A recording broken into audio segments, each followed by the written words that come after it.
Hello, my name is Dylan Cook. This is my creative project for Social Work 351. I have chosen to analyze some of the moments in one of my favorite TV shows, Glee, and compare it back to our class topics. I understand that some of you may not have watched Glee, so I'm going to do my best to provide enough background information to where you can see the correlation, but not so much that I'm trying to just act to make you a Gleek, because I'm not. But I do think one of the best ways to help people understand really heavy topics like we discussed in this class, is to do it by really showing them an example they can relate to that they've seen. I think using pop culture and other popular shows, again, is one of the best ways. But again, bear with me as I go through these. So this is something that if you've ever talked to me about Glee, I always say from the front, I am not a very political person. I don't argue about religion. I'm religious, but I don't argue about religion. I don't argue about politics ever. I'm strongly neutral on most topics, except when it comes to Glee. Glee is the one thing I feel like I understand enough about that I could sit and debate with you about. Anything else, probably not. But if you ever hear me talking about Glee, I say this a lot.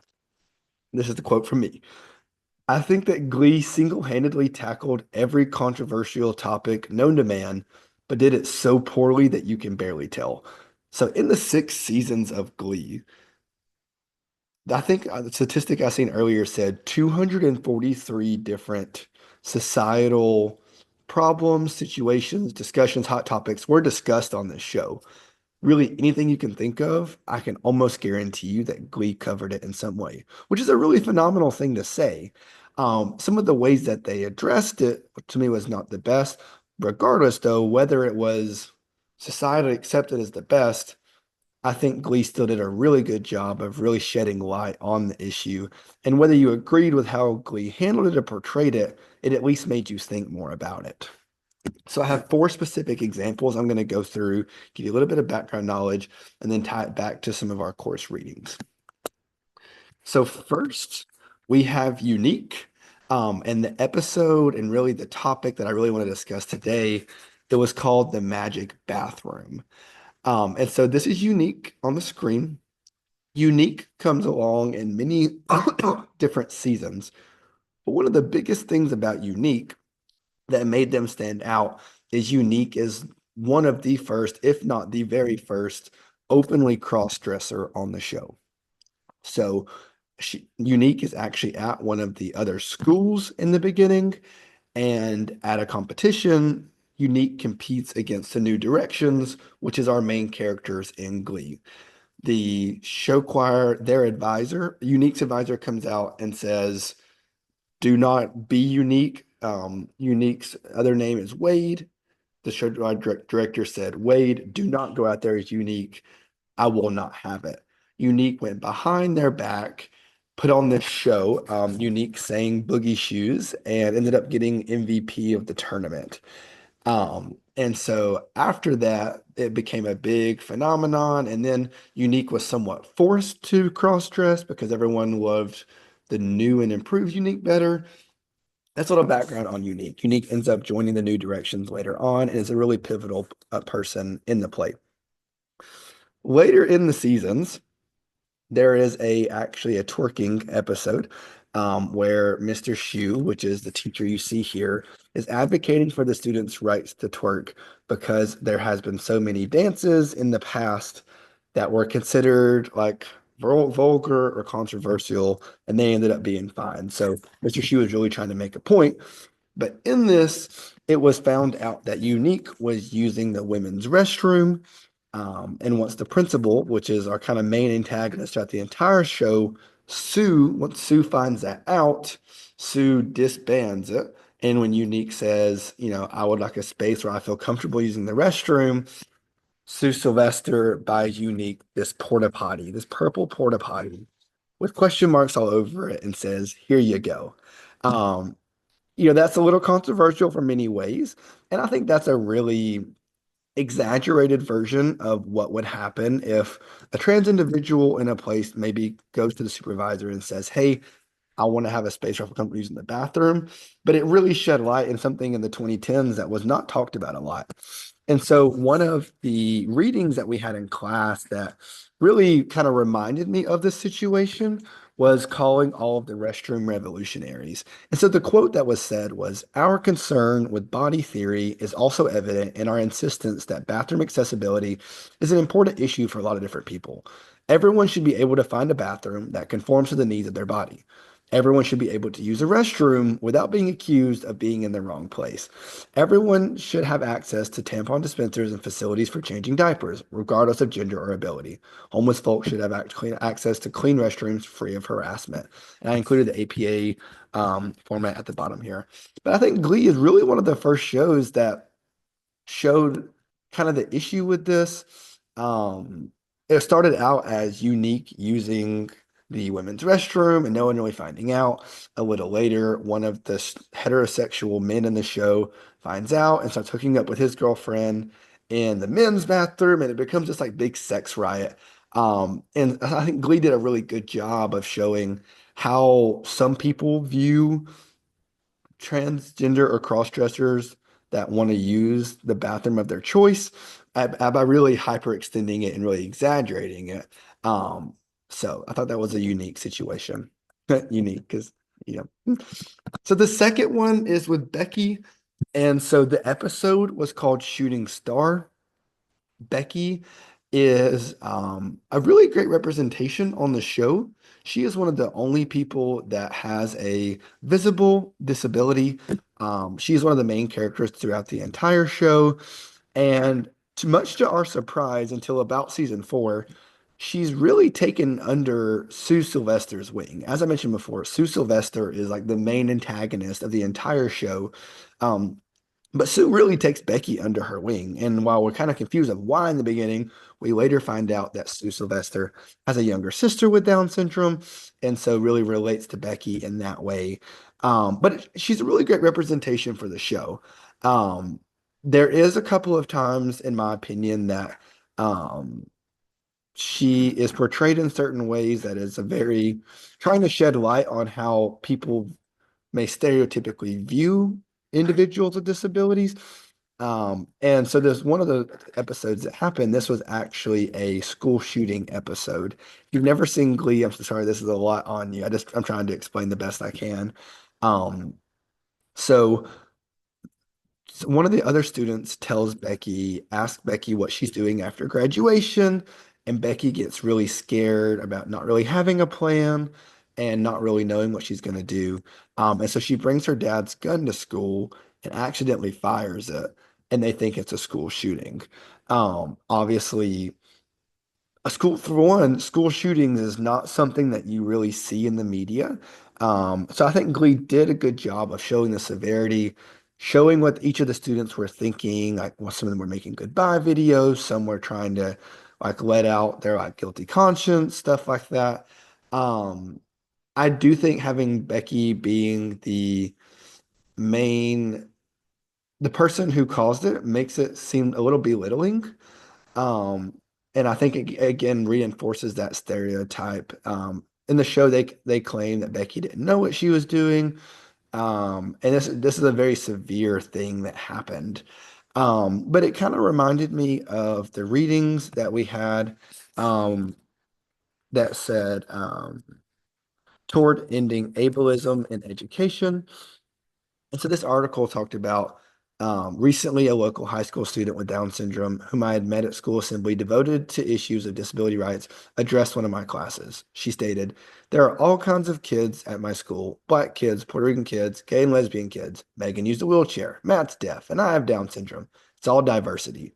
Her high school has done a great job of including disabled kids and having incorporated discussions about disability in its efforts to address diversity issues. Ableism is not the norm. Disability is dealt with in a straightforward manner. In schools like this, students with disabilities learn about their disabilities and learn how to be self-advocates.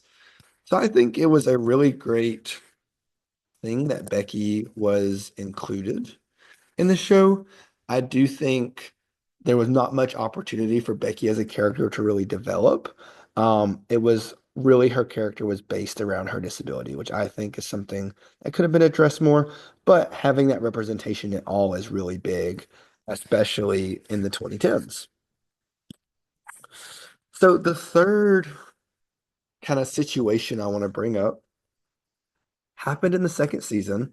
Finn is one of our main characters we see from basically the entire show, especially from right from the beginning.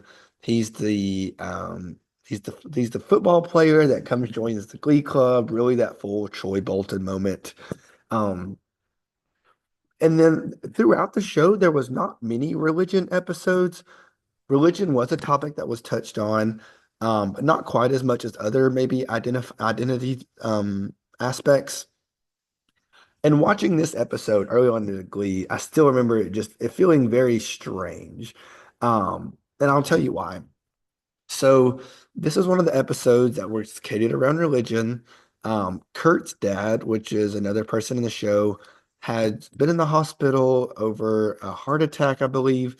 And so this discussion was brought up about people telling Kurt he should pray about it and find relief in God, and Kurt saying he's not religious, and some of the other characters kind of revealing that certain religions they believe or not believe, and religious, I won't say debate, but there was a really heavy emphasis on religious discussion.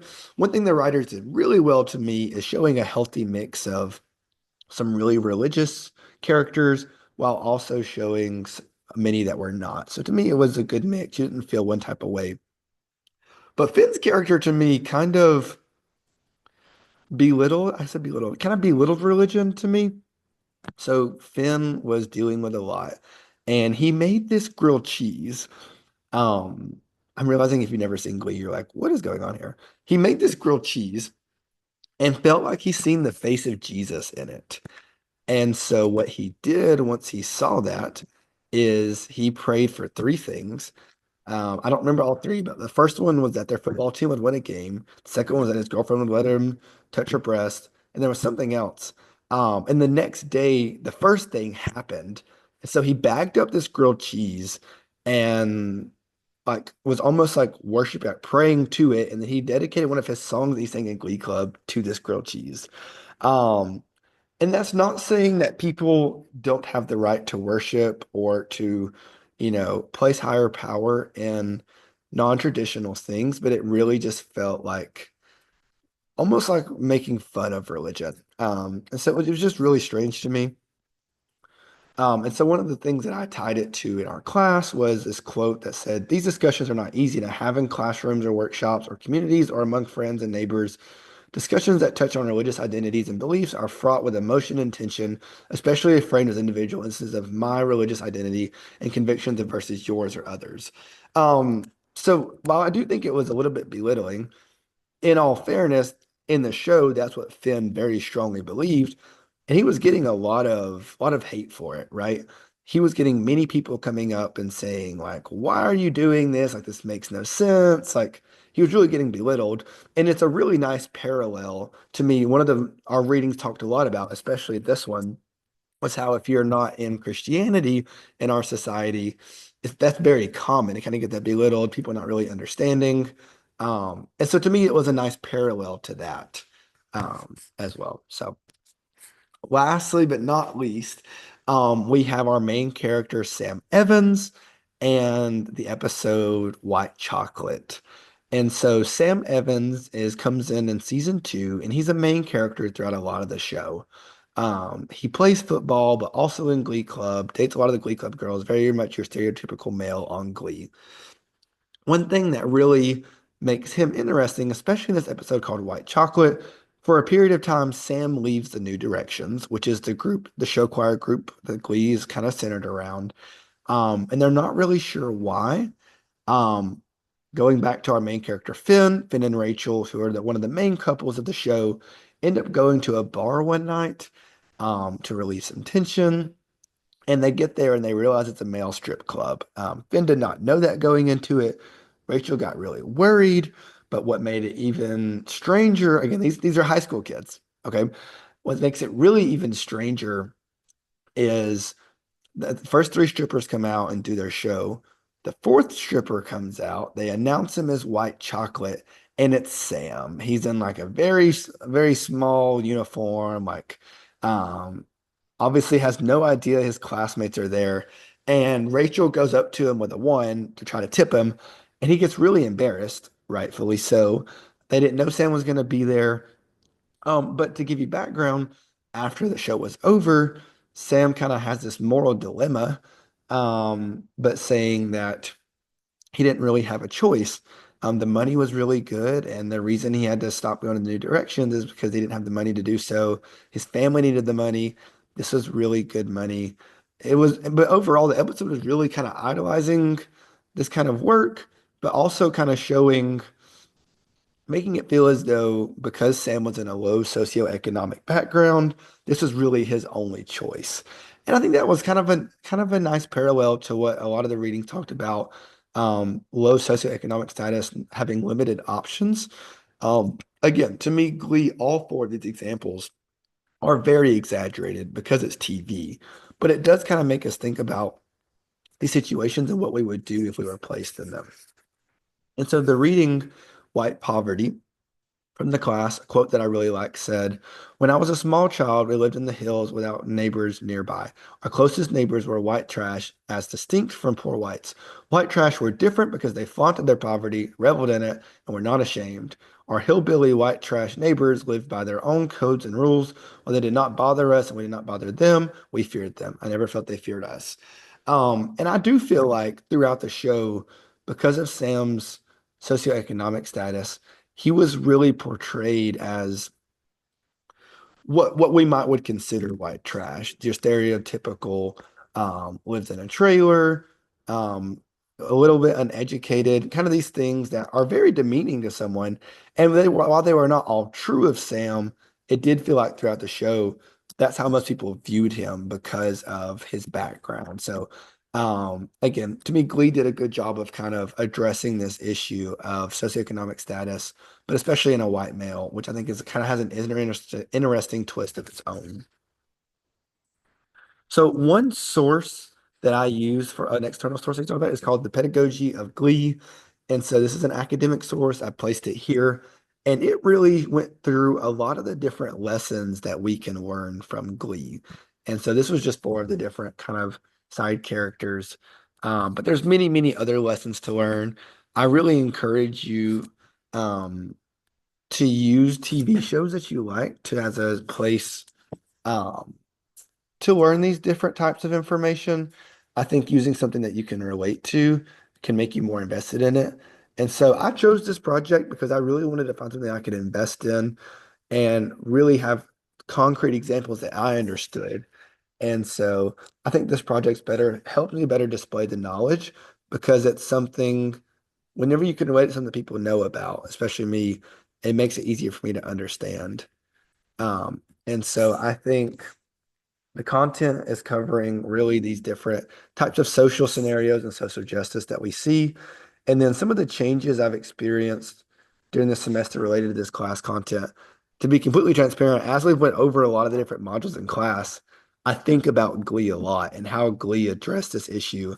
And thinking back about what we've learned in this class, I've rewatched some of the episodes and it's given me a new lens on how my initial reaction when they say something outlandish or portray something in a certain way, I'm like, whoa, that's not okay. So to me, this class has been really beneficial in that. And yeah, so I just want to, this was a really fun project and I'm excited for you to get to watch it.